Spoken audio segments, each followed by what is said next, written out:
Well, Preston Mary, she's dividing this up into what she calls 7 key fronts. These are items that she wants to get the ball rolling on within her first 100 days if she is elected.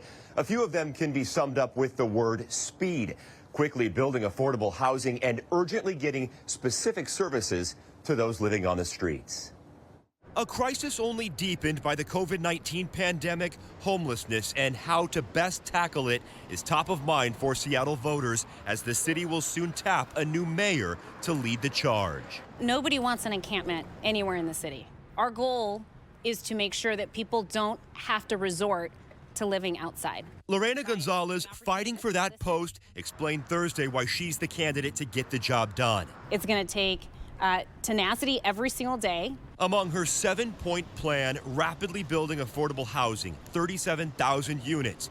And to get people into housing and shelter, she wants teams of service providers to assess those encampments and find what's needed to make that happen. It's our responsibility to offer individuals a service and housing that meets their needs. She also mentioned a universal income program, but did not go into specifics.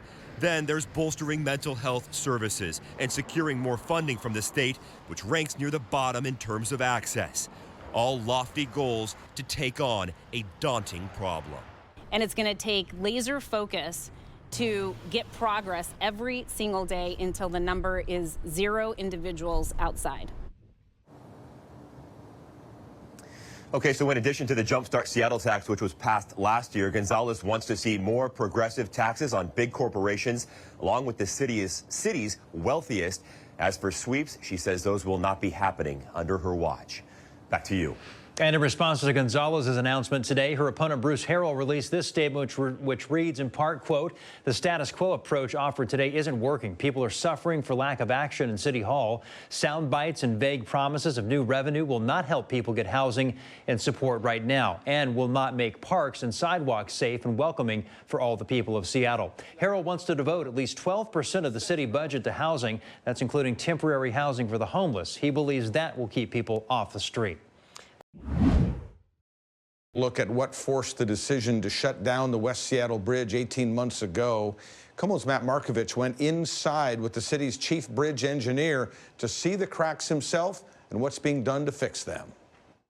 These are single crack gauges, right? So they're really just looking at one crack. Matt Donahue is Seattle's lead bridge engineer, the man who told the mayor hours after he went inside where we are now she should close the bridge immediately. I came up here, saw all that rapid crack propagation that confirmed for me the bridge was potentially headed towards collapse. And you made that call. The bridge is essentially 2 cavernous, square concrete reinforced steel tubes sitting side by side. Over time, the steel hidden in the floor started to stretch more than expected. Stretched out and changed the way loading moves through the floor of the bridge and started cracking it. Everywhere you look, there are cracks highlighted with markings. Some have been developing for years and were fixed by injecting an epoxy. But when cracks started accelerating and encircling the entire tube, that's when Matt said the bridge had to shut down. Is that all those cracks would link together into a hinge and basically cause a structural failure where the bridge could no longer support its primary load, even its own dead weight. To stabilize the bridge, 10 miles of steel strands were bolted to the floor and tightened. There's 4 million pounds of tension in these strands. That work was completed in November, and Donahue says the cracking has stopped. There's cracks that are marked with dates all the way up to when we stabilized the bridge, because it's all that tensioning with the PT that slowed the cracking to a halt. Key areas of cracking are now monitored electronically 24/7 with sensors and cameras. This is the canary in the coal mine area, right? Yep. And the sensors will remain in place even after the repairs are completed. Yeah, I think you're right, Eric. And you can really tell just by looking in their eyes how excited they are about this inaugural season. This is where all those fans lined up to get inside the Iceplex. What a special day this was today, the first of many practices to come. The ice, the hits against the glass, the cheers and waves from the stands. It is all starting to sink in. There's something about that puck hitting the boards, you know? Just thump. The sounds of professional hockey have finally arrived in Seattle. Fans like James Hogan push and save. Otherwise glued to every play. Seeing guys with line jerseys on and you're like, wow, they're setting lines. This is real. It's here. A hockey player and coach, he has waited a long time for this day. I think since he's been in the womb. So has Lindsay's 4-year-old son, one of hundreds here to witness the Kraken's inaugural training camp. He wants to be able to slam people against the wall. But we heard you have to be 12 for that. For now, he'll have to leave it to the pros.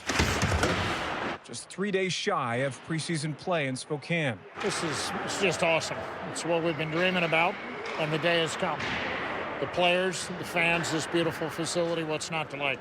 Nothing, especially for those sharing their love for this game with the new generation. Yeah, I mean, bring them along, but even to have this in the community, you know, to be able to say hockey's an option. This team, more than 1,000 days in the making. The wait is finally over. Hogan's already taking it all in. To sit here and hear this and you know, you're hearing the whistles, you hear the skates stopping, you can hear the guys, they're cutting hard and you can hear the ice just cracking under their blades. It's amazing.